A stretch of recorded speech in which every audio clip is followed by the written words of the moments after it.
and gentlemen, on behalf of the Lake County Chamber of Commerce, I am Melissa Fulton, the CEO, and we are partnering and co-sponsoring with Lake Co News this candidates forum this evening.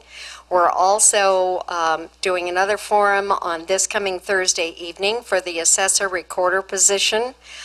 Next Tuesday, a week from tomorrow, there will be also in these chambers a candidates forum for the sheriff's race. And then on Wednesday, May 14th, in this chamber, we will also be doing a public workshop, if you will, on Measure L, Save the Lake 2014. So the reason that the chamber puts on these candidate forums is we believe that we need to have an informed voting public. And by providing this opportunity for you, and I'm sorry to see so many empty seats because I think it's very important that people become educated and that they make wise decisions once they get in that ballot box. And the only way they can do that, other than reading, and we all know we get a lot to read, is to actually hear the candidates, respond to questions, and hear them introduce themselves. So at this time, I would like all of the candidates to come forward. We're going to have you choose a number for which seat you'll be sitting in up here. Number 1 begins over here to my right. So grab your number. All right. Okay, and please take your seats and put your nameplate in front of you. Again, for the members of the public who are here, if you wish to write a question for one of the candidates, you may use the cards up here and hand it to me. I'll be sitting over there. And at this time, all right, John Jensen is explaining the microphone situation. It's right here. You don't want to bump this. Hey, John. There's a little switch right on there to the mouse. You just don't want to bump that. This is the toughest part of the whole evening. So it's the next year. Okay. Jim, you want to make sure not to bump the switch on the mic? Okay, we'll let Mr. Jensen finish explaining the workings of the microphones, and then Elizabeth Larson will instruct everyone on how the forum will proceed. Again, thank you for being here. Got it tight. Yeah, but it's usually for 5 up there. Yeah.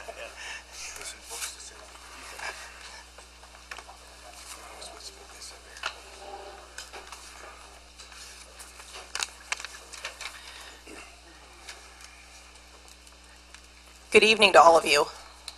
Thanks for everybody who's here. Thank you. Good to see all of you gentlemen tonight in one place. We got you all here. Now I just want to go over just a quick explanations of how the forum will work. I think most of you know, but this is really for everybody. We're going to be doing brief openings. You'll get a minute to introduce yourself, and at the end we'll give you 2 minutes to wrap up because, of course, as the evening goes on, you're going to be thinking about things maybe you wanted to mention, you want to follow up on something, and that will give you an opportunity to really close out all of your statements at the end. We're going to work through at least 10 questions tonight, possibly more if we have time. You will each get a minute to answer the questions. In a group this big, obviously we have to move fairly quickly through it. And so you'll each get a minute. We're going to work on the rotation. So we've got Mark here, John, Jim, Marv, and Herb. And so what we're going to do is we're going to start the questioning, or in the opening, I should say, with Mark. And then we're just going to rotate through. You see what I mean? Then the next person, then the next time it'll go with John, then Jim, Herb, Marv, Herb, and so on. We'll get it. Melissa's going to keep the time. And so at the 30-second mark, you'll see the yellow paper. When you're finished, you'll see the red. It's pretty simple. At any time, if you want me to repeat the question, feel free to ask. That doesn't count against your time. Do any of you have any questions? Everything pretty clear? You need some oxygen, John? And you've all got water. Okay. So again, thank you all for being here. I know a lot of community members have really wanted to hear from all of you, and so we're glad to have gotten you all here tonight. So we're going to go ahead and start with the opening statements. Remember, you get a minute just to introduce yourself, and we will start with Mark. And you all are clear on how to operate your microphones, correct? Okay, just don't bump those switches. Okay, Mark. My name is Mark Currier. I'd like to thank the Chamber of Commerce for inviting us here tonight for this forum. Can't hear you. Is it on? Lean into it. You got the switch on? You got a loud voice. I don't really like the mic. Right here. Yeah, okay. Lean in forward though. That better? No? Not working? Working now? Good. All right. Yes, I've been here for 22 years. I have 30 years commercial insurance industry experience with hard-to-place risks. And I also have 30 years of ranching and farming experience in Monterey County. My wife is a TK educator at Lower Lake Elementary School, which is transitional kindergarten. She's a nominee for an awards ceremony on Cobb Mountain this Friday night for Early Childhood Educator of the Year. My daughter is receiving her AS degree from Oregon this June, and my son is a sophomore at Lower Lake High School. Thank you. John. Good evening, everybody. My name is John Brosnan. I am running for office of Supervisor for District 3. I live in Upper Lake, California, in case you don't know where that is. I am a licensed general contractor. I moved here about 10 years ago for a client to do some work on a building down in Lower Lake that is occupied. About 75% of the social services department is down there on Main Street, and I was riding around on my Harley up in Upper Lake off of Highway 20, and I cruised in the back road and ended up on Main Street. Didn't know where I was. I fell in love immediately with the town. I called up a real estate agent that day, and I purchased a house the next day, and I've been here ever since, and doing the best I can to earn a living and to be able to stay here in this county, because I pretty much learned to love this county. It was like learning to appreciate a fine wine. But I finally turned the corner, and I'm grateful to be here tonight. Thank you. Thank you. James Brown. Hi, my name is James Brown, and I'm born and raised in this county. Lakeside Hospital, some of you might remember. I was born there. Lived there all my life. I've been married for 40 years to my wife, Gail. We have 4 adult children, all went to school. They all work in this county. I have 11 grandchildren. 7 of those grandchildren are in the schools. I'm a alcohol and drug-free cultural leader for my community. And as well, for the past 35 years, I've managed federal and state grants. So I'm a contract manager. I have a lot of years of working with the federal government, and I really have tried to work a lot with this county, and I think that's what is needed to bring all of the stakeholders together here, and that's what I'm about. Thank you. Thank you. Jim Steele. Can't get very close to that. Are we on? Yeah, I'm Jim Steele, and I'm a 5th generation Californian. Seems kind of slight compared to this guy with multiple generations for sure. But I was born in Northern California, and I did military service. I did a stint for about 10 years after military as a mainframe programmer back in the day. I went to school to be a scientist. Did 30 years with Fish and Game as a master's degree in biology. I've worked between the economy and the ecology issues in this state for all those 30 years, and then 10 years as a consultant helping farmers and people who actually couldn't afford to get through the government process, helping them out. And basically when we moved up here, I was here in 75. In 75 I did a study on the lake and up in the geysers. And so this was really a return trip. We wanted to live here because it's the most beautiful place in the world. And this also has that issue between the ecology and the economy, and that's why I decided to run for supervisor to help out. Thank you. Marv Butler. Yes, I'm Marv Butler. I've been in Lake County for 40-plus years. I own Garden Court in Nice, along with my business partner, John Ryan. And I was planning commissioner for District 3 for the County of Lake for 5-plus years. Chaired several area plans for the county. Was on all of the redevelopment committees for the county also. Consequently, I'm real familiar with everything that goes on. I know most of the department heads and respect them. I know the supervisors and also respect them. We have to remember that it takes 3 supervisors to make a decision, so we need to get along with them. Thank you. Thank you. Herb Gura. Hi, I'm Herb. I'm originally from Brooklyn, New York. I'm a 37-year resident of District 3 here in Lake County. I was elected to Canocti School Board 20 years ago. Almost 20 years ago, I've served 5 terms on that school board, which is the second largest government entity in Lake County with a $26 million budget. I'm the founder of the Self-Help Law Center. We've helped tens of thousands of people with low cost and free legal services. I'm a trained mediator, was named Mediator of the Year, the first one when the program first started. And I'm a rock and roll musician, play drums in a rock and roll band. Thank you.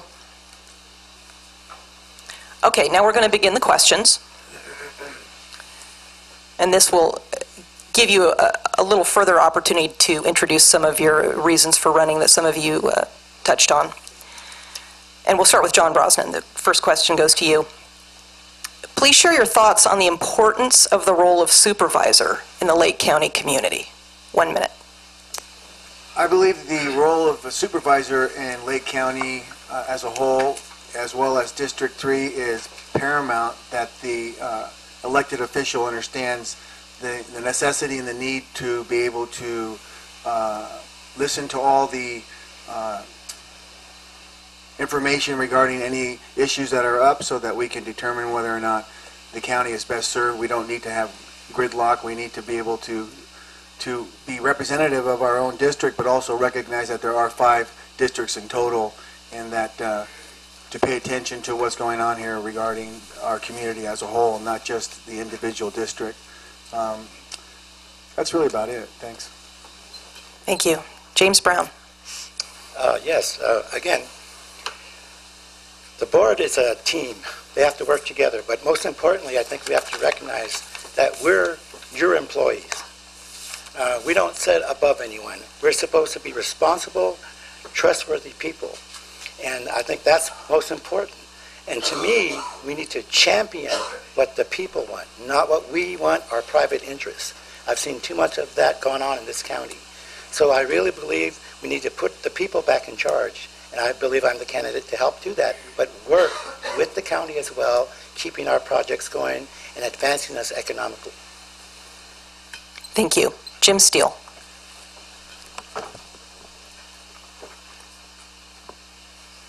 Yeah, the Board of Supervisors basically sit in a leadership role as much as they sit in a responsive role, because they have to listen to everybody, but they also have to lead. Because this county is basically founded in an ecological area that's absolutely vibrant, and it also drives the economy. It also drives the ability for us to deal with our social issues here if we have a good economy. So a lot of people are going to come here with their issues and with their complaints, and you have to listen to those and find ways to help out. But clearly you have to lead with regard to a good ecosystem and a good economy, so that in fact people understand that you're on their side and you're working for them. And if they don't understand that, you're really going to hear their complaints, and I've heard that sort of thing. They don't believe it. So that's why I decided I really need to run in order to bring my expertise as an ecologist, as a biologist, because I do understand the lake and I've studied it, and the watershed. It all is a cohesive system. So for all of that, I think that we can move forward with the community and the Board of Supervisors together. Thank you. Marv? Yes. Basically, the role of the supervisor is, like Jim said, a leader and a listener. And one of the things that I'm really good at is listening to the constituents. We want to hear what they have to say so that we can go accordingly, with our decisions, for the county. And we have to also be aware that even though we represent District 3, we also represent the county as a whole. And we have to look at the big picture as well as our own situation with our constituents. I have basically always felt that I would do well as a supervisor in that I listen well. I've got the background, with the county in various areas, and can go accordingly. Thank you. Herb? 20 years on the school board has taught me that the best ideas come from that side of the table instead of this side of the table. And a lot of times we found on our board that when we're stuck and we invite the public to give us their input, then that's when we find out a lot of things that we wouldn't have thought of ourselves. I've sat out there and with the current board, and a lot of times I've seen the public not feel very welcome.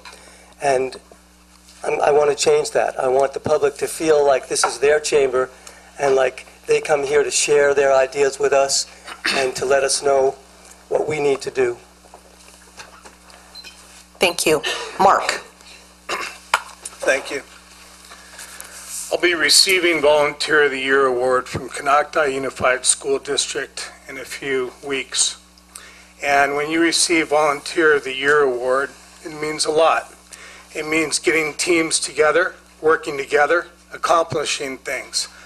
The boards I have served with in the 21 years living in this county, we don't get stuck. We get things done, and we get them done even when there's opposing sides, getting people together to reach an agreement to get things done in a way that's best for the environment and the communities, schools, seniors, and everything involved. Thank you. Question 2 will begin with James Brown. How often do you attend supervisors' meetings or watch them, the televised versions, to keep yourself informed of the issues at hand?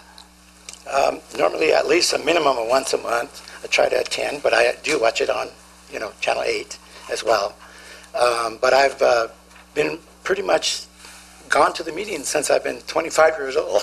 So I've probably known the last 10 supervisors from every district and was able to talk with them and address issues. But again, it needs to be more of a friendly atmosphere, I believe, to come to this board here and feel good enough to get up and question the supervisors. And we need to listen, like Mark is saying, listening is so important. But I am very active, and I do a lot of, actually I had to file a lawsuit against the Board of Supervisors for not complying with the CEQA law. So I'm very also proactive in another way. Thank you. Jim Steele. How often, I come when I see the items on the agenda that I'm really interested in, and that's usually a couple of times a month, certainly once. I have to make it every month, but a couple of times. I have a conflict radio program at the same time here, then I try to get over right after that when I can. But if I see something I've missed, then I go and try to catch it on TV. So I want to stay up on the issues, and I've done that pretty well. As far as my interest in all of this, I've got to tell you that I've gone to board meetings as a way of life there for a long time. I was in the liaison for Fish and Game to the Board of Forestry, and I've gone to hundreds of board meetings and critical staff on hundreds of issues around the state. And I know how the process works, and I know what actually has to be on the table for the elements of governance has to be on the table for you to be able to develop any kind of solution to a problem. And that's just been my mainstay for 30 years, is developing solutions for governance, for good decisions. Thank you. Marv. Yes. When I was planning commissioner for 5+ years, I attended every supervisor's meeting personally during that period of time. Since I have been running, we've been campaigning for basically a little over a year now, and I have attended every supervisor's meeting personally since I have been on the campaign trail. The reason I personally want to attend versus watching it on TV or anything like that is from the standpoint of you learn a lot from the body language, the looks, this type of thing that you don't necessarily see on TV. The TV can't show all 5 supervisors at one time all the time. So consequently, you miss a lot. You also get a feel for the audience, on the issues that are on the agenda at the time. Thank you. Herb. I've been coming to meetings since I first moved to Lake County in 1977. At that time, I was interested in geothermal emissions, and I came to speak about that. It ended up talking to Bob Reynolds, the air quality control director, a lot, and we successfully got some work done that's helped the air quality in Lake County. I don't come to all the meetings. I still have to make a living.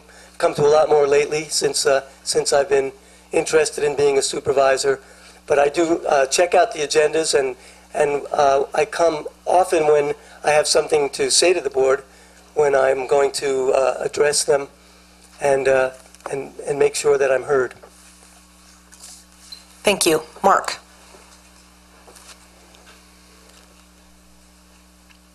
Repeat the question. Sure. How often do you attend supervisors' meetings or watch them on television to keep yourself informed of the issues at hand? Thank you. When I signed up to run for this office, October 1st was a day our federal government shut down. It was part of my motivation. I have been to, I believe, almost every meeting since October 1st. I have engaged that microphone at least 5 times with honest and good suggestions to the Board of Supervisors. A few have actually been implemented, and it's very important, and I'm looking forward to being here tomorrow. Thank you. John. Thank you. I have attended, I'm not really sure. I get the agenda in my email every week. I read the agenda, download it. I started, I guess, attending about a little over 3 years ago when I was involved with a group called the Green Farmers, and I was elected their president to represent them to try to ensure that the Propositions 215 and 420 were upheld here in this county. And I guess I came for about, I don't know, 6-7 months at a time then, and this the last, I got a big project going in Clear Lake, so I didn't attend here recently, but I've been coming back for the last 3 or 4 weeks and attending the meetings, and I have no problem at all walking up to that microphone and speaking up and saying my voice, and I would hope that anybody here in this room feel the same way. Thanks. Thank you. Question 3, and we will start with Jim Steele. The Board of Supervisors oversees many departments, often deals with employee matters, and approves a final budget that for this fiscal year totals about $188 million. Please describe what experience you have managing people and budgets. Well, at the state level, I was a branch chief and an assistant division chief for a number of years, and I managed budgets that actually had programs all over the state. In multi-millions of dollars, I did coastal salmon initiatives, was the restoration of all the coastal streams. I forget how many millions that was. I mean, there's been so many projects like that. I worked on old growth forest, discharges off the Southern California coast, and I had people working in all of these around the state, timber harvest review.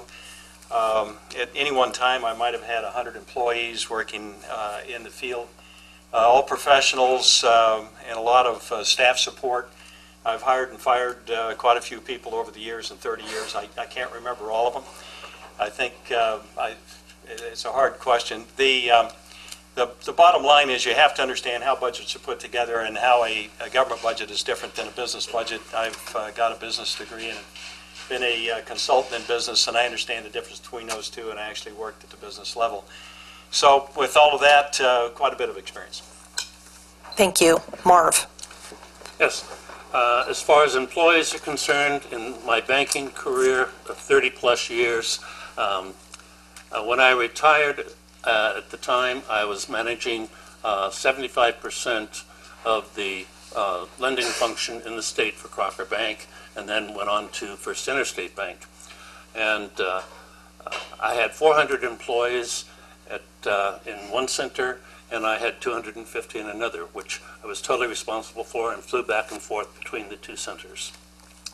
As far as budgets are concerned, I had, once I combined the two centers, why, it was somewhere around $10 million. Thank you. Herb.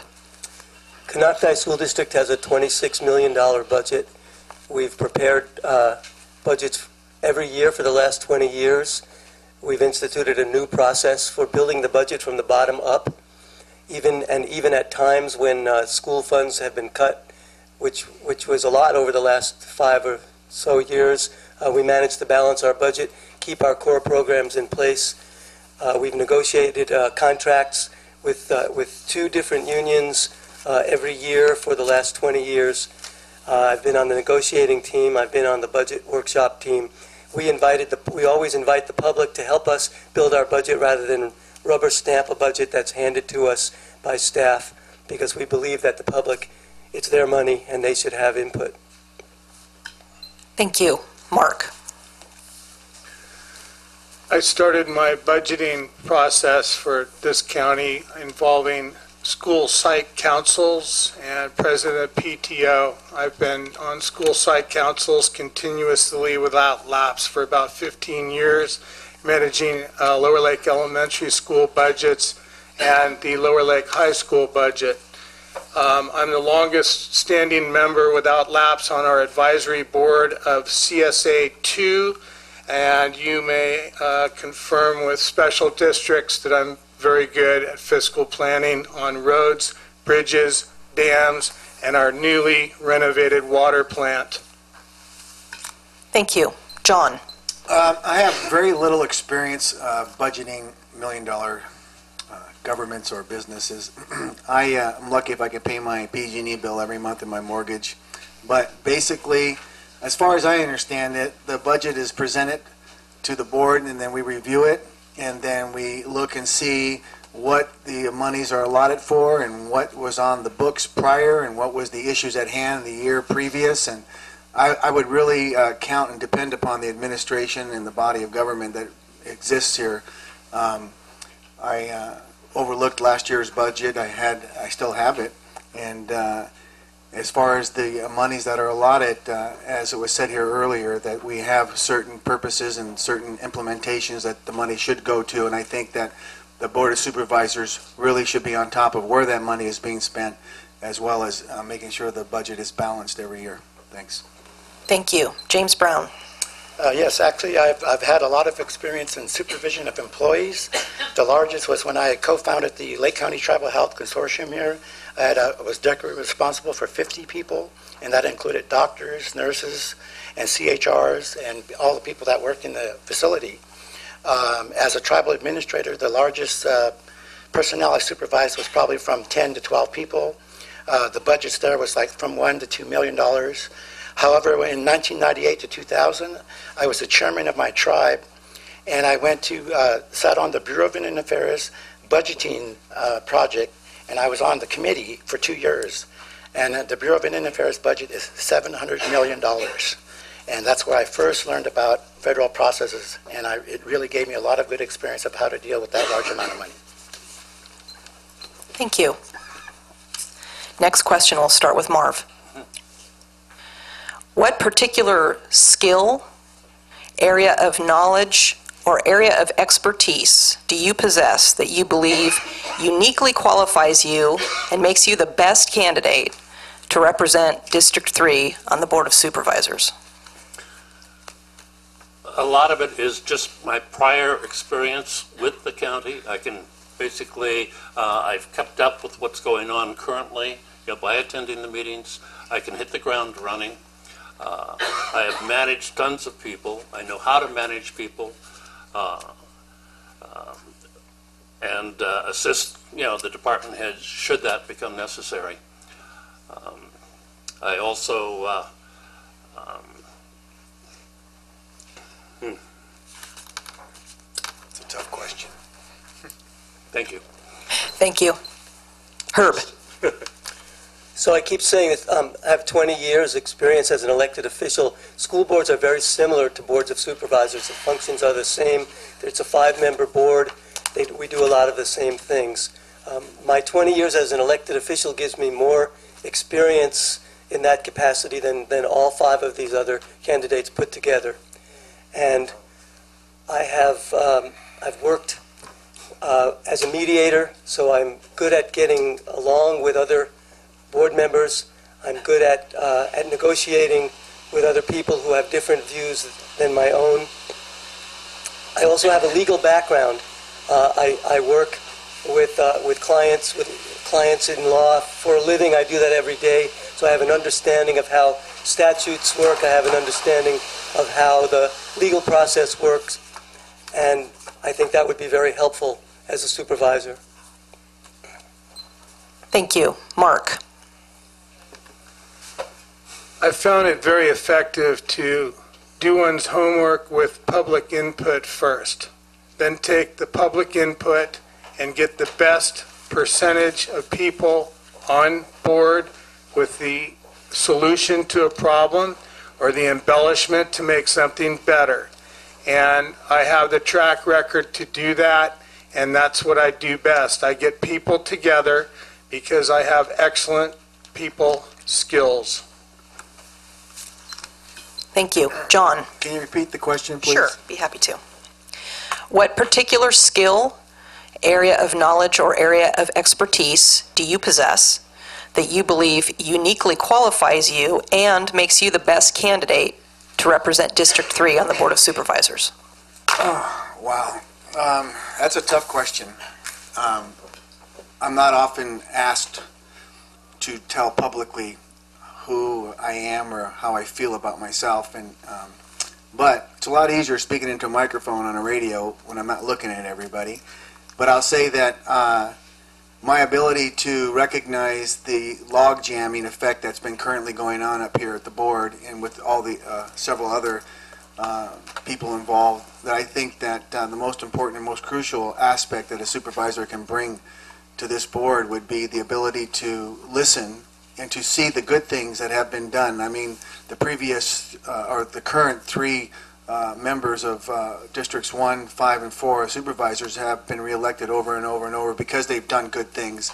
And I think as a supervisor elected to District 3, it's paramount and important that we recognize the good things that have been done so that Districts 3 and 2 can turn this corner to become this agro-tourist and eco-tourist destination spot once again. Thank you. Thank you. James Brown? Again, I think it's, talked about earlier, I've always been a people person and a coach. I've been trained in that, and almost every place I've worked under supervisors, the employees all advanced. Because what I did basically was I encouraged them to do a better job, to understand what the community is about, and that who we represent. And I think that's really important. Once we understand that, we have a responsibility. And that's what I talk about a lot, is we have to take our own responsibility. With our own 2 hands, we can make a positive change. And I think it's so important. All of my life, I've worked with people, a diverse group of people, and I think that's what we need here. To me, it's been for too long, only a select group of people have been getting services here. And I want to open that up to everyone, and I think I can really do that in a fair, trustable manner. Thank you. Jim Steele? Yeah, my job with the state for 30 years was basically working with problems. I wasn't sent unless there was a problem. The old growth wars lasted for years, so did all of the problems in the South with effluent discharges, offshore siting of oil well platforms, fish kills around the state, lakes that turn sour like this one. And so basically when I got involved, it was 2 sides of opinions. One was the ecological side, the other was the economy side. And I had to bring the 2 sides together, and I did this over a 30-year period with a pretty good track record. And in the end, I got a resolution from the Assembly honoring me for the work that I did over that period of time. So I feel like I've got excellent skills in finding out what's going on, how it works, and getting the 2 sides to finally agree. Thank you. Next question, we're going to start with Herb. What is your position on private ambulance companies moving into Lake County and taking over emergency medical transports from the Lake County fire districts that have provided that service for over 10 years? It's not something I've thought about before, but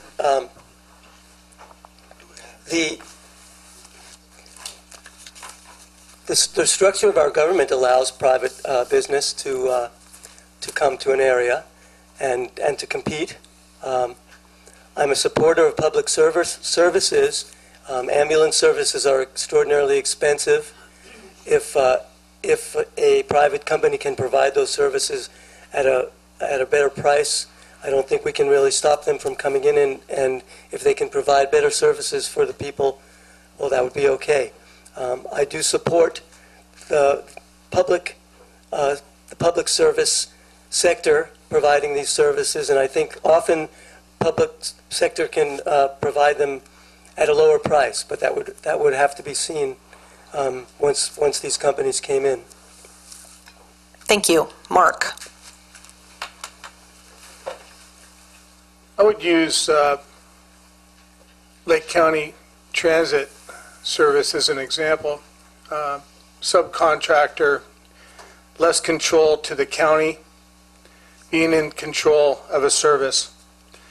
I feel that taking anything away from our local fire departments is a problem. It loses control for the county. And I was at the Board of Supervisors meeting when it was discussed at length the ambulance services and the dynamic of what goes on.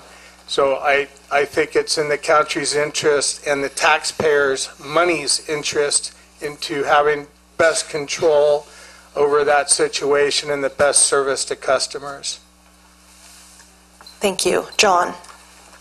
Could you please repeat the question again? Absolutely.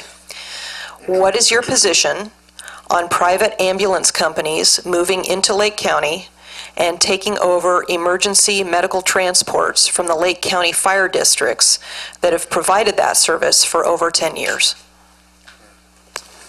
Well, first of all, I didn't know that was happening, so I really don't have an experiential answer for that. But as it was mentioned here earlier, this is a free enterprise, and we are allowed to, I would think that if I had an ambulance business, I would allow to come into this county and do a comparative analysis and see if whether or not one was actually needed and how the services are being provided currently.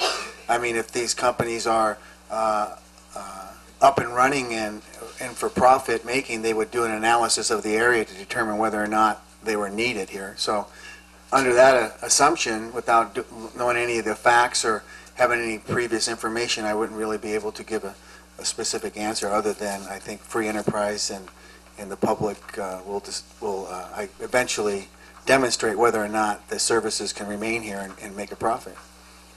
Thank you. James Brown. I wouldn't support it. I think we do enough of that, shipping our businesses out to people from outside of this county. I don't know what's wrong with our fire department. Are we having problems with them? We need to do an evaluation on that.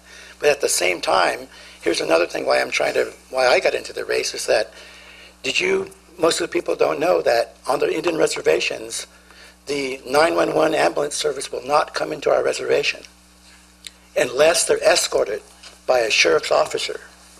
And recently in Upper Lake, a person from the reservation died because the service would not come in. They were waiting for the Lake County Sheriff to show up. So we have a huge problem there that we need to address. Thank you. Jim Steele. This is really a different issue than just the dollars and cents. This is a bigger issue with regard to an isolated county like this. An emergency here, you really want a trained and ready to go ambulance service that in fact is part of that emergency service as part of the countywide planning. A big fire here, an earthquake here, we only have a few egress, ingress routes. People are long, it's going to be a long time before somebody gets here, and we have to be self-supporting. So from my standpoint, I'd be looking at it from that, and I would also be very uncomfortable with us shipping that over to private people. We don't have some control in keeping a higher state of readiness. Thank you. Marv? The reason the fire department has had that service for 10 years is because we were dumped by the private companies 10 years ago. And consequently, the fire department had no choice but to take it over and train their people, and they did this, and they continue doing this, and they continue, buying the equipment, upgrading the equipment, and I would have a real problem going back to private services that we don't have any control over. Thank you. Question 6, and we'll start back with Mark. Do you do volunteer work in the community? If so, please give some examples of groups you've worked with or continue to work with, and some projects with which you have been involved. Thank you. I started my humble beginnings with volunteer work as PTO president of Lower Lake Elementary School. I brought assemblies to the school. I had the largest amount of fundraising money raised in the school's history until the wonderful Griffin family came along, and they've been doing a wonderful job as well. I also have done 4-H, 2 years as project leader. I have coached and managed Little League Baseball for 7 years.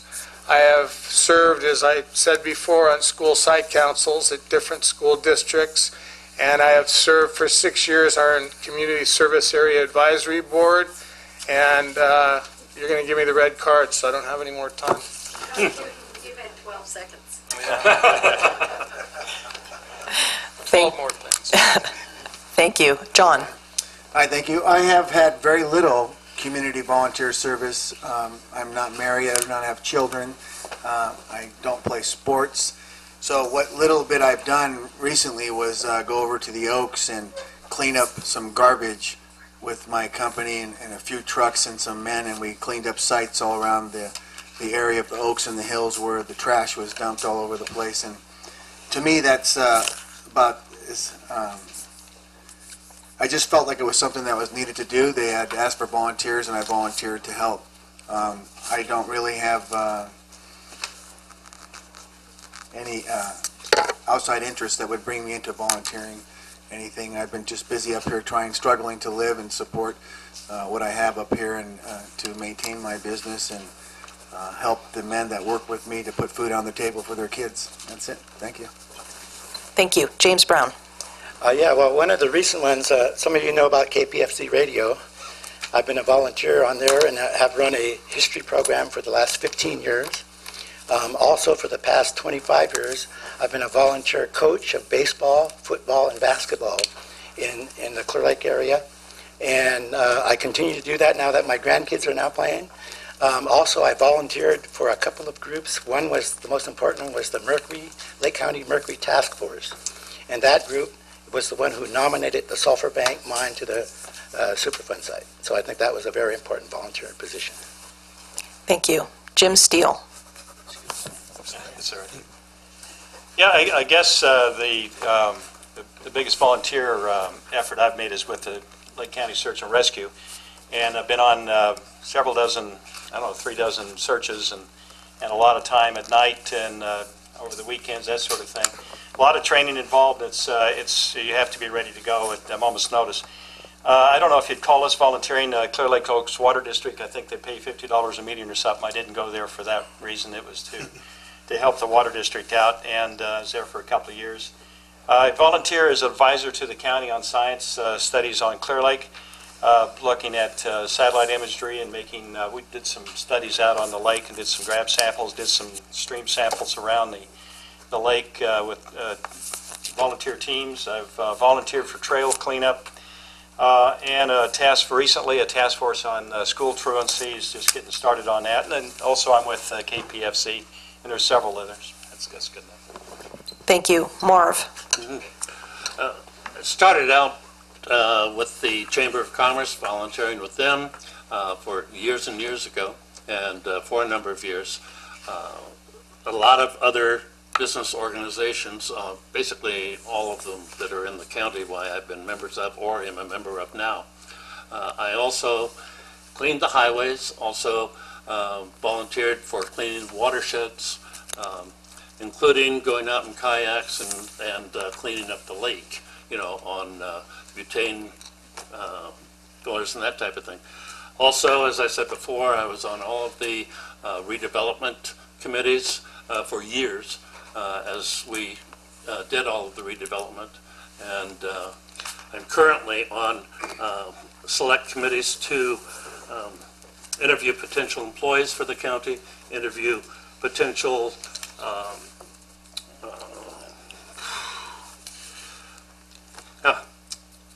can't think of it. Saved by the red card. Consultants. You just reminded me of a bunch I did. Just remember, take notes for your closings. You'll have plenty of material to fill those 2 minutes up. Let me start this over. Yeah. Thanks, Marv. Herb. I'm going to just read my list here. I'm a founding member of Lake County Community Radio. I've been on 14 different committees in Canocti School District aside from being on the school board. I read Dr. Seuss to the children in elementary school classrooms every year.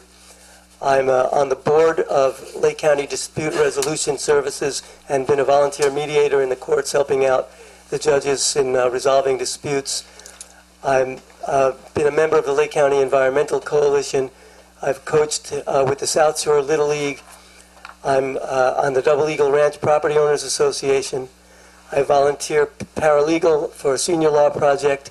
Was on the board of Redwood Legal Assistance and of Legal Services of Northern California, and my band plays free for a good cause. Thank you. Okay. John, we're going to start the next question with you.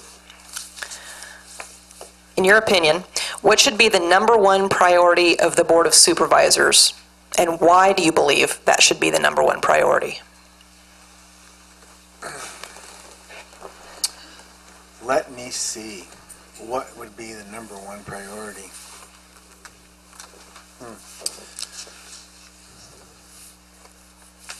I would think the #1 priority would be to see what we could do as a collective group of 5 representatives of 5 districts to be able to pull the county up as a whole. We have a lot of issues surrounding.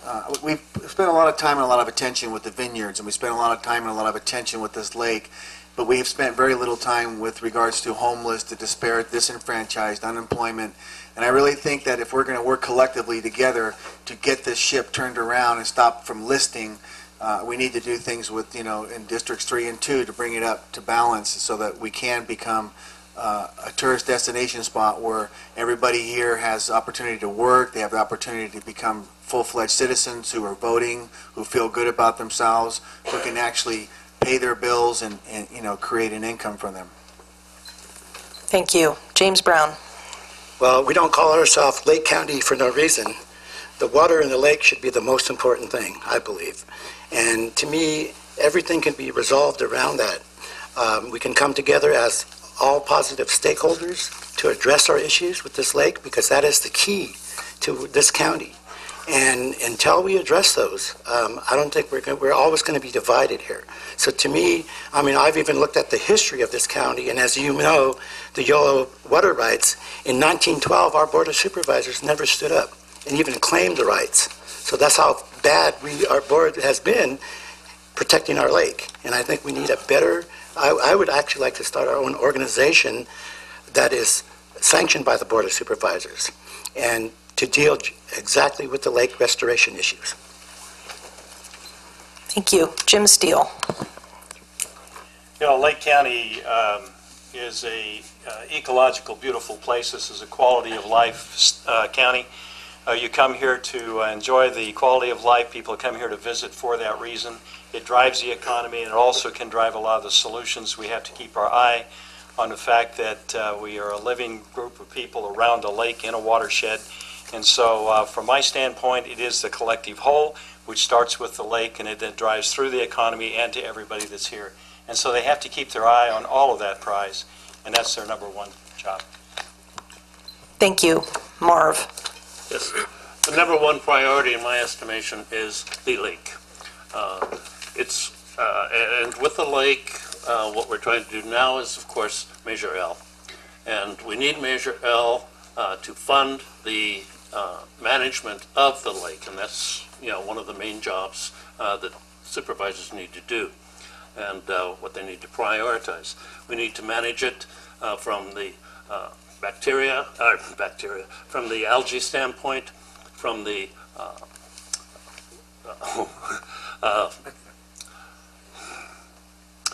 I'm sorry, I'm not a speaker. From the algae standpoint, from the weed standpoint, and from the stopping the quagga mussels from invading the lake. And to do that, we need to really get out with Measure L. Thank you. Herb.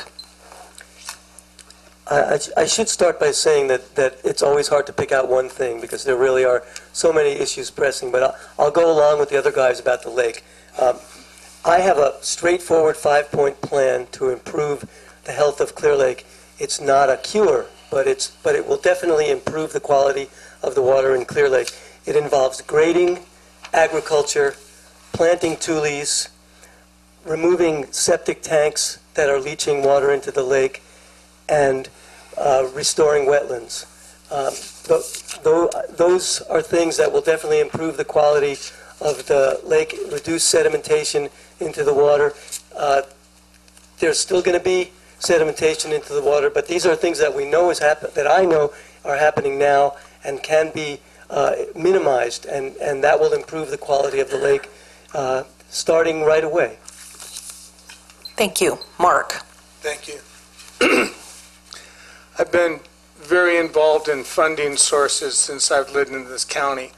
I'll be attending grant writing workshops at Upper Lake High School coming very soon for 3 days.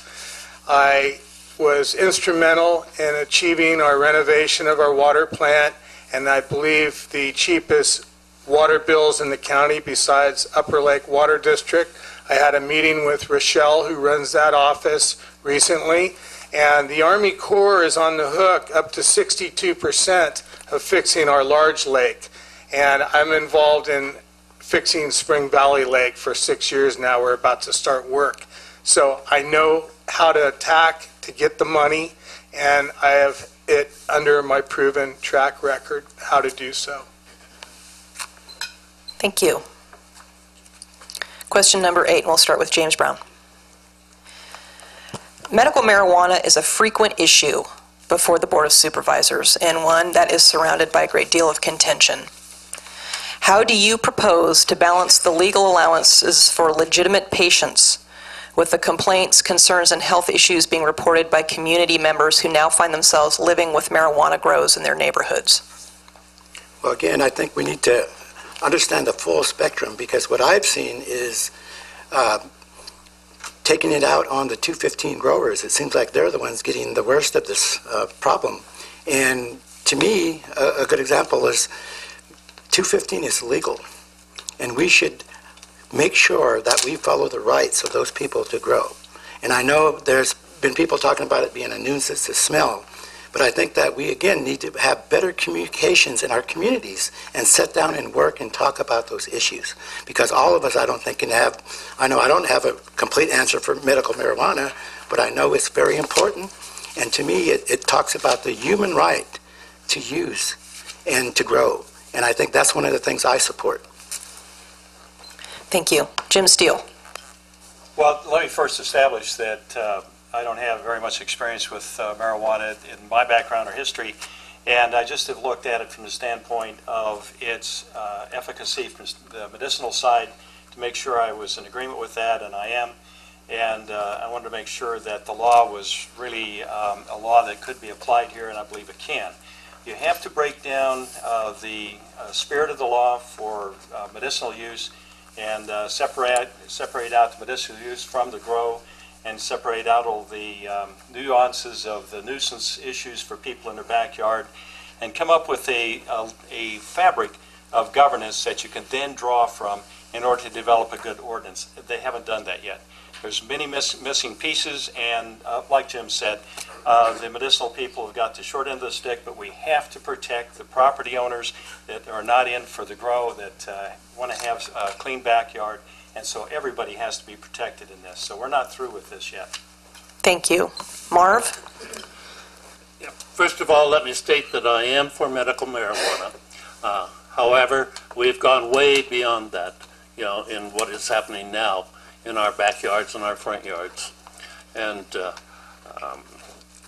it's one of those situations where if we don't have the ordinance, if it isn't approved on Measure N at this point, I am for it 100%. We will have the existing ordinance that we have now will expire in July. Then it's a wide open field. Nothing, everything, is open for the growers, and this we can't do. Down the road, we need to take another look at it. The supervisors have stated that this is not a perfect ordinance, and I agree, it's not. But it's the best we can do right now because of the referendum. Thank you. Herb? Many counties in California have resolved this issue, passed an ordinance that their people can live with. Some of them are very strict, some of them are very loose. Lake County hasn't been able to do that yet. In Lake County, this issue has been kicked around from the state legislature to the Board of Supervisors, to the Planning Commission, to the courts, to a committee, to the ballot box, to the signature gatherers, and around, and we're still nowhere. Every time an extreme sort of thing gets passed, then those people do a little victory dance, but before you know it, we're back here in these chambers arguing about this again. So it's time for a compromise ordinance that protects legitimate marijuana patients and also protects their neighbors. It will require that neither side get exactly what they want, but it only took 2 weeks from the day that the Board of Supervisors passed what's now being called Measure N for it to be on the ballot. It's time for us to come up with something down the middle. Thank you. Mark?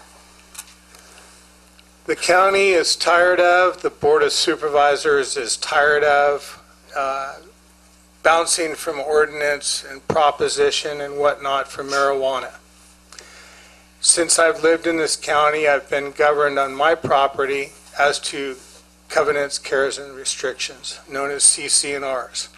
I would propose that each community in this county does their own CC&Rs, has it made effective in deed when the property is sold, and something needs to be crafted once and for all to never be changed again for the possible legalization of marijuana.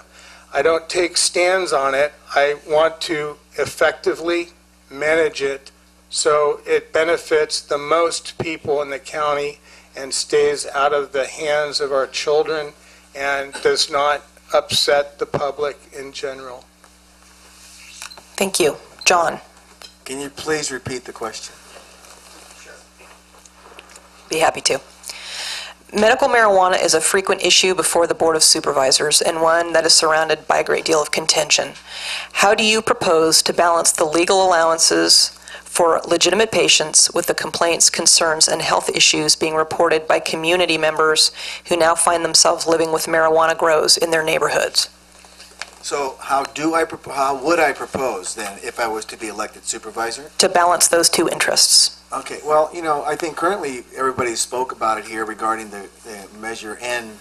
I am a opponent to Measure N. I do not endorse Measure N, and I believe solely because it will not give the desired results that the current body of government and law enforcement seem to think it will give.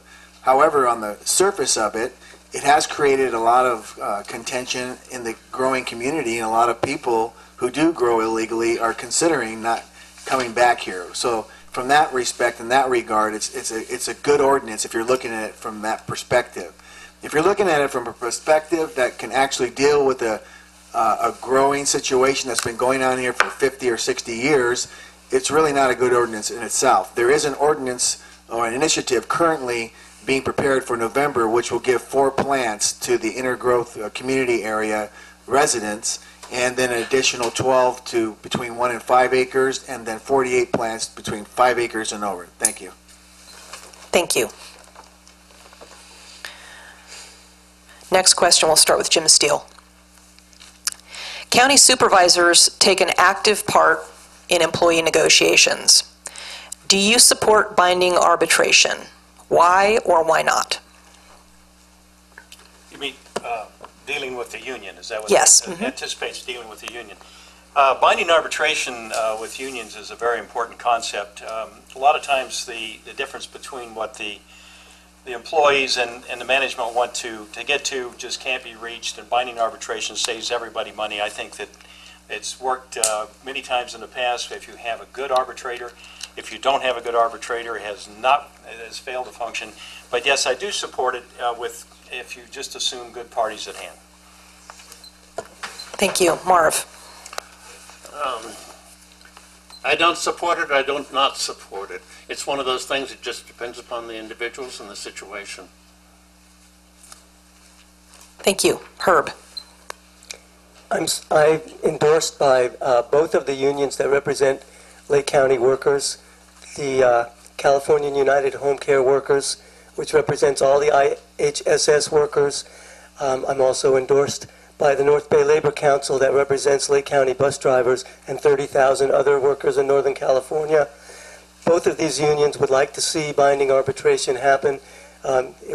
We saw in the recent bus strike the absence of binding arbitration, and we saw that the buses not running for an extended period of time. We saw no resolution, and we saw the bus drivers union basically get busted by unfair labor practices. So I am a supporter of binding arbitration. Thank you. Mark?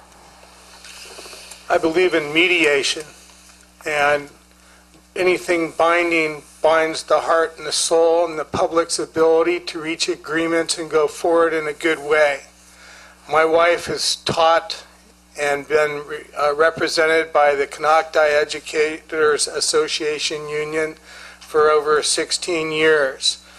The COLA, cost of living expense adjustment, is not in place, and the raises for our educators is not in place or up to standards of what it should be.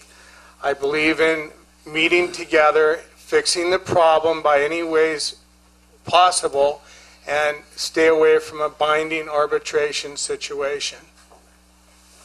Thank you. John?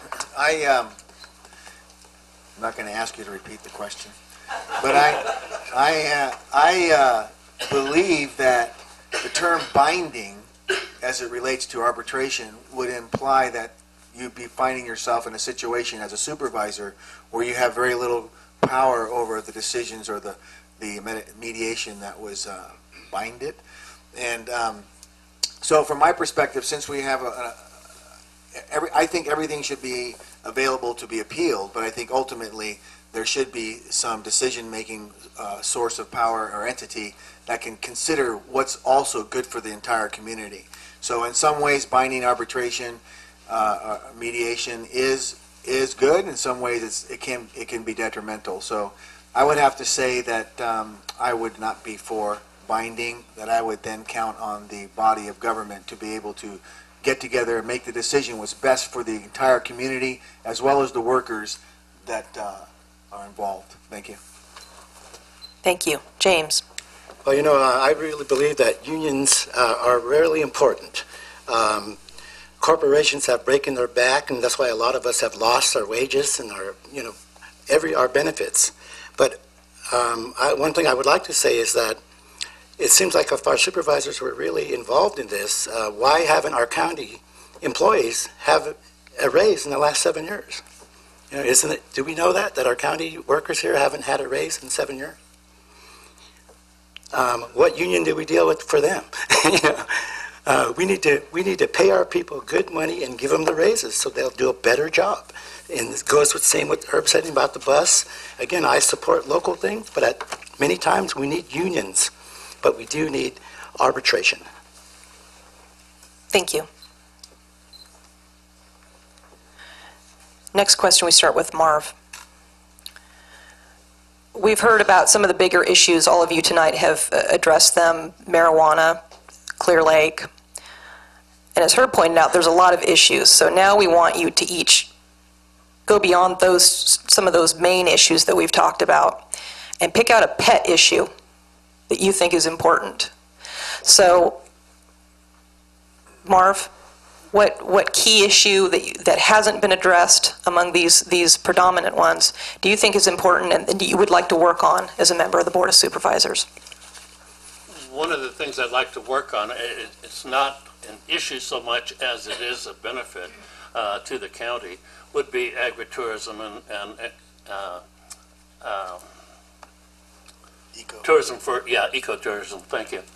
And I've already, talked with people about it, with department heads about it, and we've got some thoughts and some ideas going, and we've got, Lake County basically has all of the things necessary for it. We have wineries, we have a trail system, and we can encourage that trail system,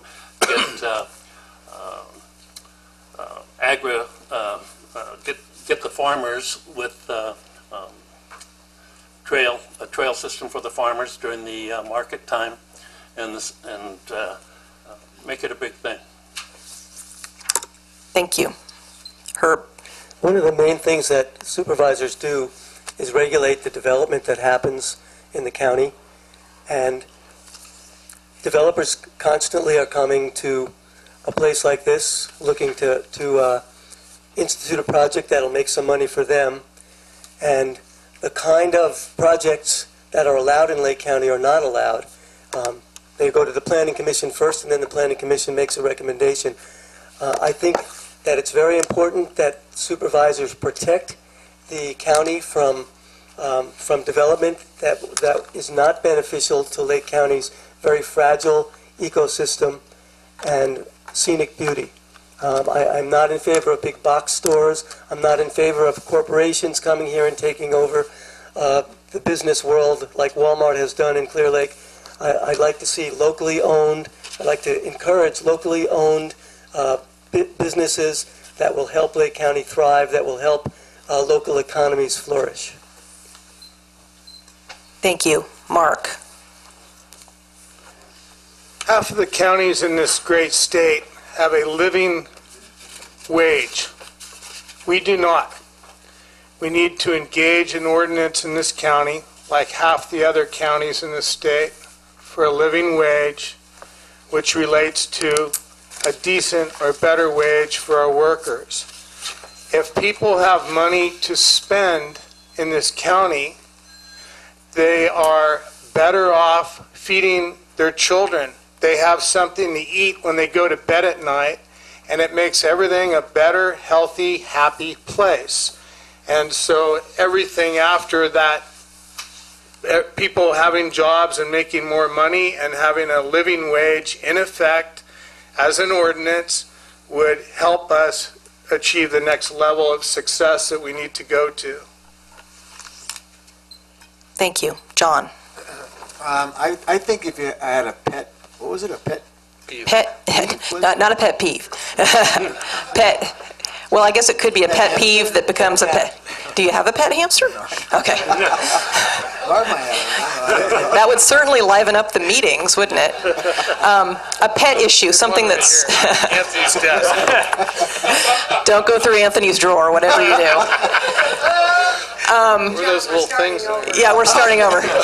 This will not be accounted against your time. A pet issue, something that's close to your heart that maybe we haven't talked about tonight. I see. Okay. Well, I did touch on it a little bit earlier with regards to the homeless and the disparate, disenfranchised, and I really believe that we, as a county, have a huge drug and alcohol problem here, and we have petty crime, which is driven by poverty.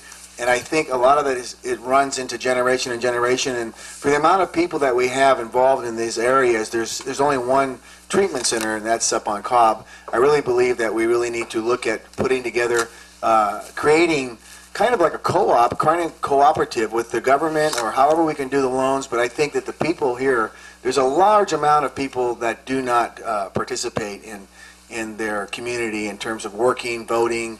They just don't feel like they're part of it. So I believe that we can actually get investors and invest in treatment centers and be able to turn people around with post-traumatic stress disorder, alcoholism, drug addiction, to put them back, matriculate them back into the system, versus then thinking that we can put them in jail and that's going to solve our problem here. I really would like to see a lot of the communities in District 2 and District 3 to get together and talk about how we can invest and get a profit for our return instead of all these nonprofit 501(c)(3)s. We need to, as a community, to get together and work together. Sorry, Melissa. Thanks. James Brown. Well, for me, it's equal in civil rights. I've talked about this before, but all my life I've come to this board, I've tried to work with them, and I've always been pushed away. And most of the Native American people in this county feel like they're second-class citizens.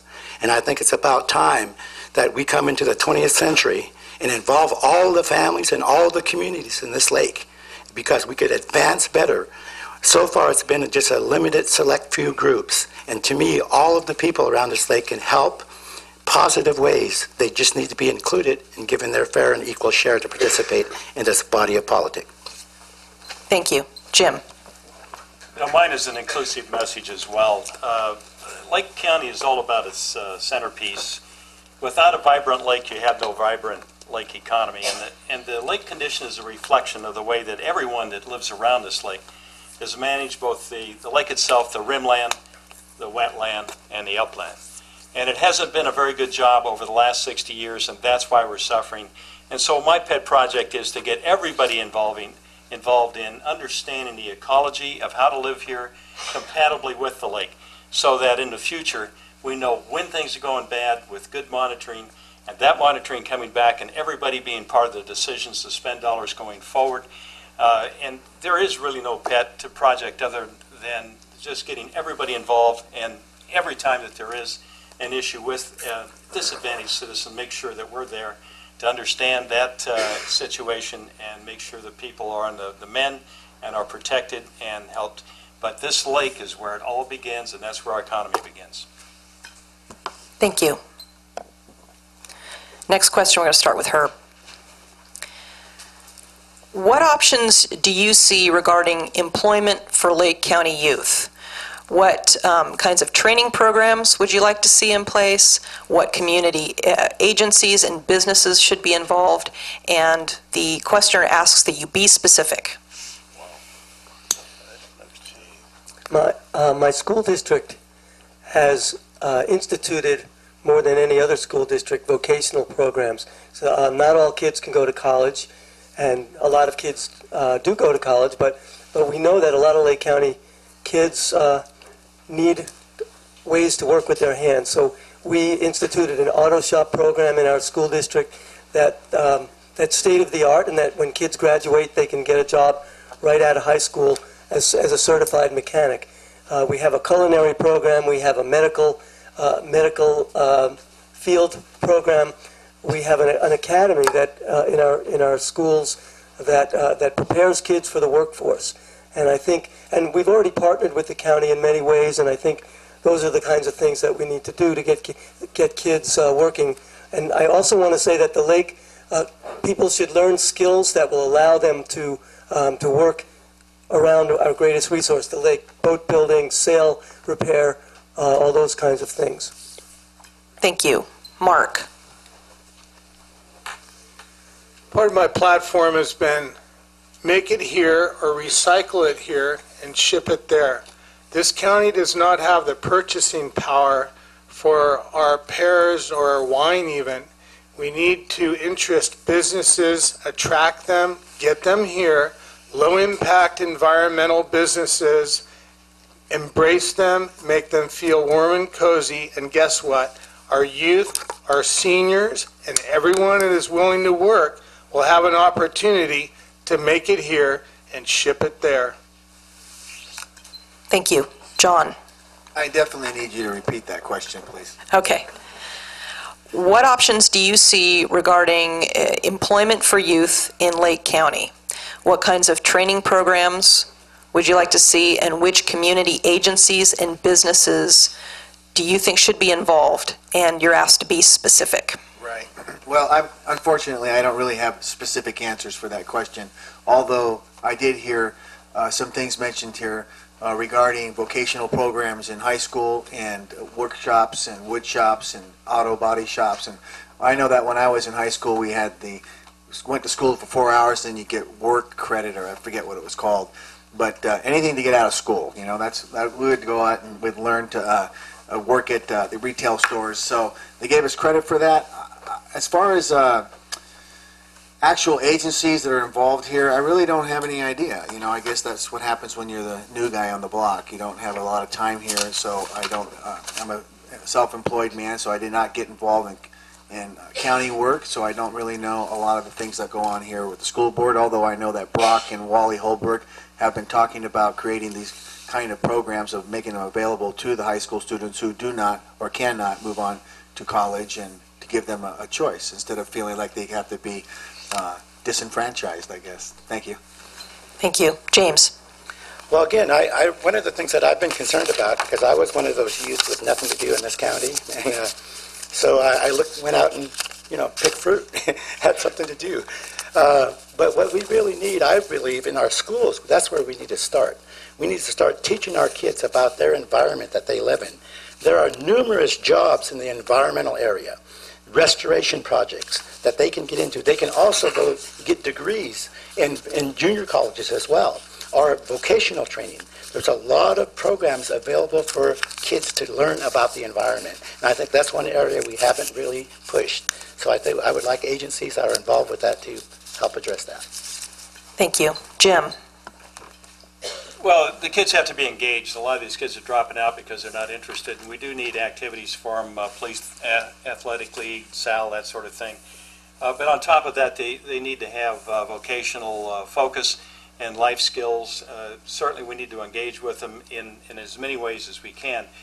This county is just rich in things to do. It's amazing how much we're not doing, and these kids are sitting there not learning anything, and Jim and I are in violent agreement on this. There are things to learn about the woods, about the upland, about the lake itself, and there's activities that you can do with brush clearing, all of that. But there's also this other thing, and that is that we have the jail sitting out here, and I've already talked to them and some of the high school people with regard to maybe using some jail facilities that are off campus, that they would be offering vocational skill training for the inmates when it's not being used for that, and the jail would be separate from it, that we would have just to finish the sentence, we'd have a crossover vocational training in those buildings. And we've already begun that talk. We can also do it with our emergency services and a lot of other places. So there is opportunity here. Marv? I go back to one of my favorite topics that I'd like to see increase, and that's agritourism and aquatourism. Back to farm trails, tour guides. The kids could be trained as tour guides. They could be trained to work in the farm trail participants type of thing. Also as tour guides for agritourism. And I think this, would be a good place to start. Thank you. Next question, we're going to start with Mark. The Board of Supervisors recently chose to make some major changes to the way the county is marketed, including the eventual closure of the Visitor Information Center in Lucerne and a shift to smaller mini visitor information centers hosted at local businesses, as well as electronic kiosks. Do you agree with these actions? What other ways, in your opinion, should we be promoting Lake County? I don't agree with all their administrations, what they've done. We live in a technological world. Everyone's texting, it seems, and looking on websites, and businesses are using technology, have shown the effectiveness of how it works really well. And we need to fix the health of our watersheds and fund the ways to do that attracting more tourism, more businesses to our county, because we are in quite a jewel of this whole 50 states, and we need a better ability and a marketing strategy what I've experienced since living here. It can be done much better. Thank you. John?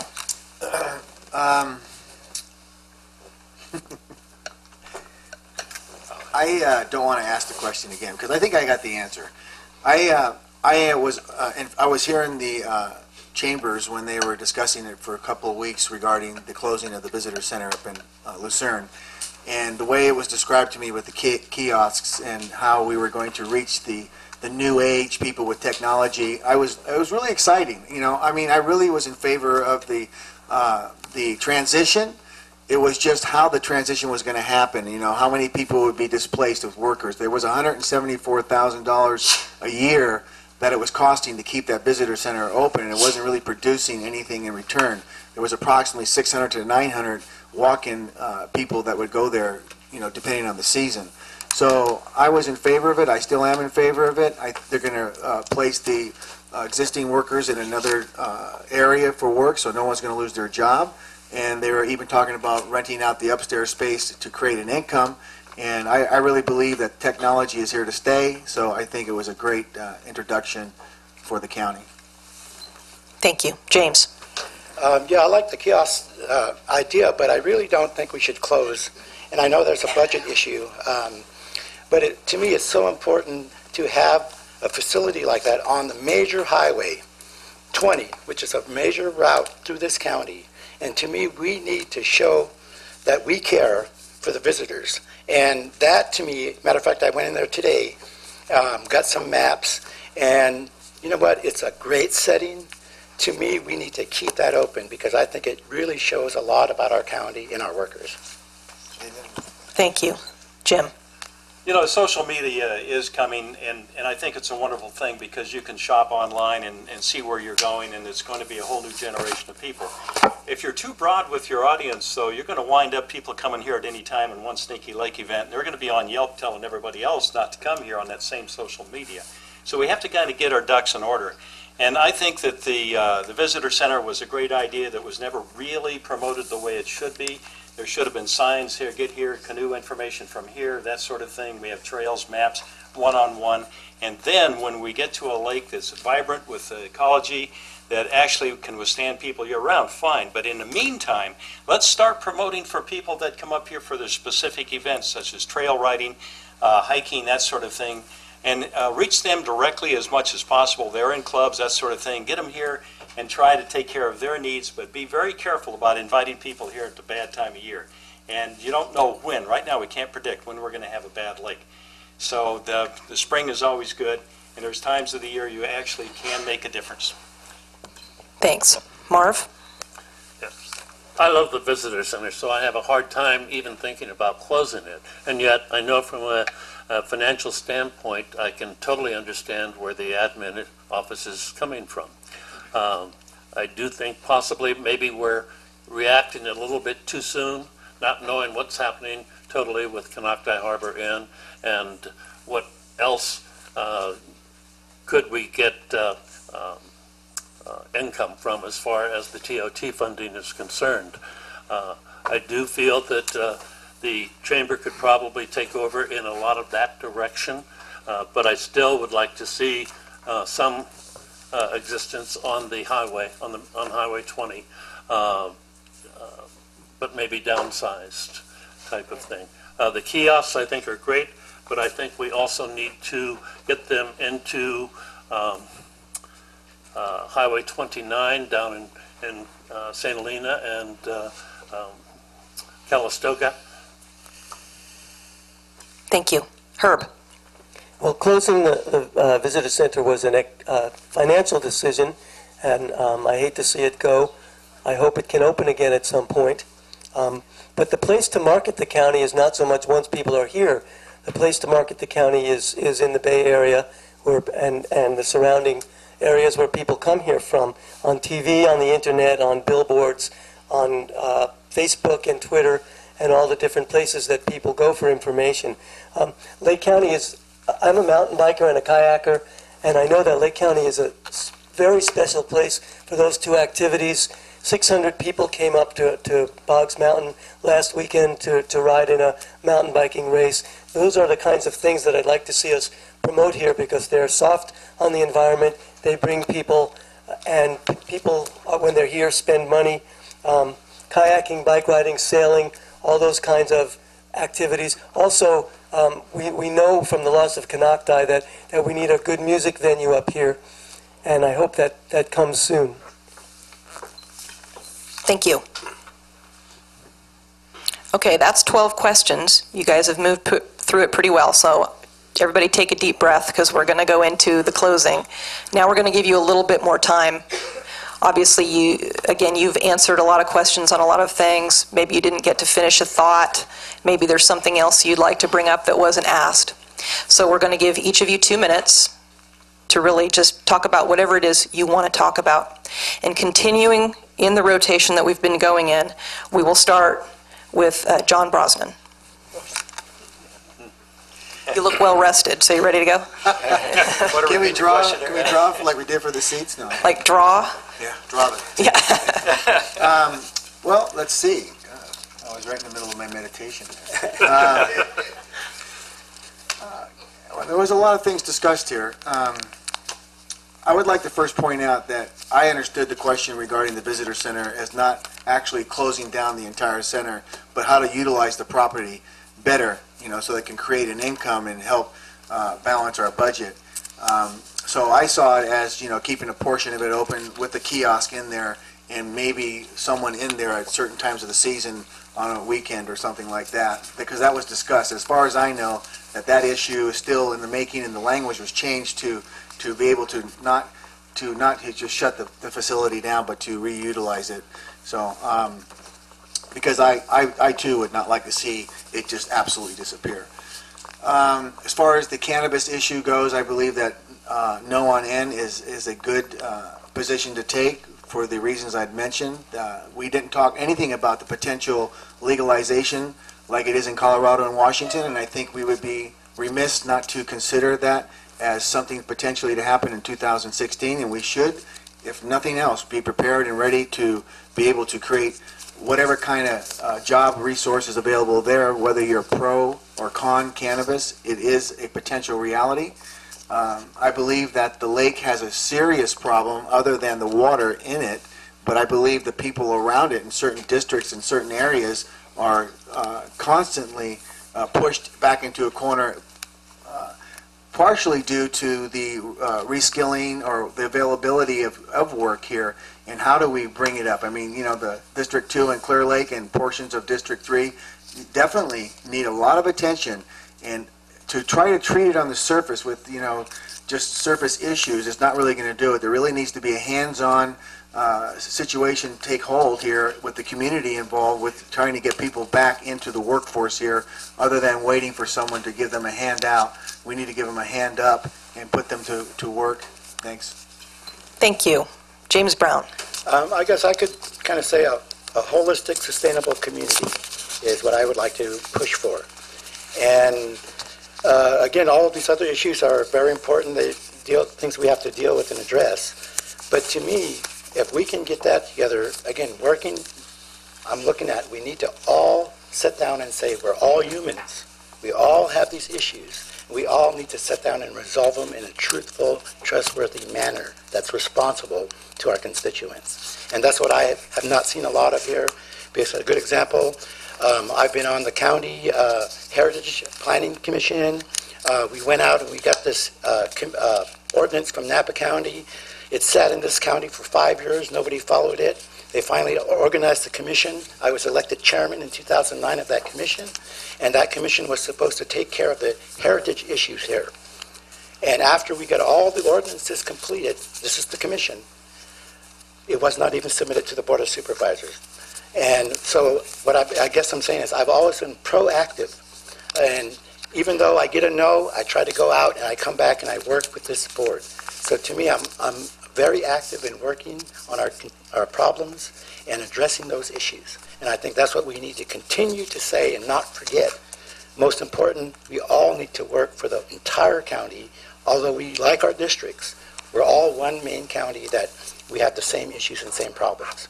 So again, that is, I think, what I'm trying to do is bring all of us together in a fair, equal manner where we can all have our voice. Thank you. Jim Steele. Well, you know, I have been an ecologist for years, and systems is really what it's all about. It's how things work. Ecos really is the Greek for house. If you're talking about your economy, you're talking about your social issues, you're talking about the wildlife issues, the rest of it. It's all about the same study. It's about everything coming together and understanding it. What really I'm all about is trying to bring everybody to the fore of popular science, popular understanding, popular involvement in what goes on around you. Our kids in school, all the way to every adult on every street, should understand that they're living in the most beautiful place in the world. I've worked in all 58 counties, and I came here to live for a reason. It is gorgeous. And I've spent the last several years studying the science of this lake, and there's just many things we can do to make it better. And to get everybody involved, there's monitoring, best management practices that everybody should understand, whether it's a grow of grapes or a grow of pot, it doesn't make any difference. There's a way to do it right. Partnerships with landowners, learning packages for the public and the schools. I worked on projects, Learning Tree, things like that for our schools. This is where we need to be. We need to decrease the fire risk. Believe me, this place is just a real tinderbox ready to go up in a right windstorm. We need to increase the ecological health and improve our understanding of how we live here and why we live here. And we are common people, or people common to the environment where we live. And everybody really needs to get on that page, and they are getting on that page. It's just wonderful. I do a science show every couple of weeks, and I talk about it. I do writings in a newspaper trying to make the words at the level where everybody can say, yes, I understand that now. It's easily to understand. You shouldn't be using $10 words. This stuff can be in everybody's pocket. We are living right in the middle of a beautiful ecosystem, and the economy is driven from that. And based off of that, we should take care of our neighbors. All of that is part of living in Lake County, and I love it here. Thank you. Marv Butler. Yes. As has been evident here, I am not the polished speaker. And consequently, that isn't my favorite thing to do. However, you are required to speak all the time in supervisors' meetings as far as being a supervisor is concerned. And that I have no problem with. I do have a problem with speaking to you and trying to convince you of my ways. Yeah, it's one of those things I don't like to talk about myself that much. However, I do feel I'm well qualified for the position of supervisor. I have had all of the experience in the past. I had basically in the 5+ years that I was on the Planning Commission, I was able to put footprints in the sand, so to speak, for what our development of the county was in the years to come. Hopefully, I would be able to do that as your supervisor, and I'm great on listening. I'm active in community organizations. I'm available. I think Denise has done a fantastic job, and I expect to continue on where she left off in many of the areas that she was working on. I also would put together town halls so that I can listen to you folks and hear what you have to say. Thank you. Thank you. Herb Gura. Is this our closing? This is it. Yeah. Okay. This is closing. I wasn't sure because these guys were all over the map. So whatever you want to talk about. Okay. I'm endorsed by the Lake County Democratic Party, by Congressman Mike Thompson, by Lake County Superintendent of Schools Wally Holbrook, by California United Home Care Workers, who represents all of Lake County's in-home support service workers, by the North Bay Labor Council that represents 30,000 union workers, including Lake County's bus drivers, by KPFZ manager Andy Weiss, by Lake County Co-op manager Joanne Cicato, by the Lake County Public Defender Tom Quinn, by Yuba College Counseling Heidi Morgan, by the Senior Project Director Andy Rossoff, and by retired Canoctown Unified School District Superintendent Bill McDougall, and also David Brown of Lake County Mediation. These are all good people up here, but you can really only elect one of us, and it's important to unite behind a candidate that's likely to win. If the things that I've said today resonate with you, and if you'd like to see those ideas put forth, then if we fragment our vote into a bunch of different ways, then somebody might win who we don't want to win, and we might move Lake County in a direction that we don't want it to move. So I'm asking you to put your votes together and make them mean something, and support me on June 3rd. Thank you. Mark, we started with you. We're going to end with you tonight. I love that. During the wildfire, I was contacted by law enforcement and fish and game officers who I work closely with at my home. Evacuate now, or letting the community know. You let the community know yourself. I said, I'm not going to. I'm going to help my seniors and animal lovers. So I proceeded, and I gave them a plan. I said, I will be at my home if the fire starts to engulf my home close by or whatever. Get me out, knock on my window. They know where my window is. I'm reachable. I said, okay, Mark, we know you're going to be out there trying to help stuff. So I evacuated horses, cats, dogs, knocking on seniors' doors. You can count on Mark. People always call on me and other people I know who are like me to come forward in a situation no matter what type of storm, what time of day, what time of night. I am there for people. And if you're a supervisor, you need to have this credibility behind your belt, not who endorses you and all this other stuff. It's called track record. So my track record is, it comes from when people support me and they can count on me, and that's the kind of person I am. I'm there to help come up with good things. Thank you. I'll take his extra time. No, you used it already. That wraps it up. I want to thank all 6 gentlemen for coming tonight: Mark Currier, John Brosnan, James Brown, Jim Steele, Marv Butler, and Herb Gura. We really appreciated having you. A very heartfelt good luck to all of you on June 3rd. Thank you to all of you who attended and are watching. We'll have replays available online at lakeconews.com. Thank you very much again. Thank you.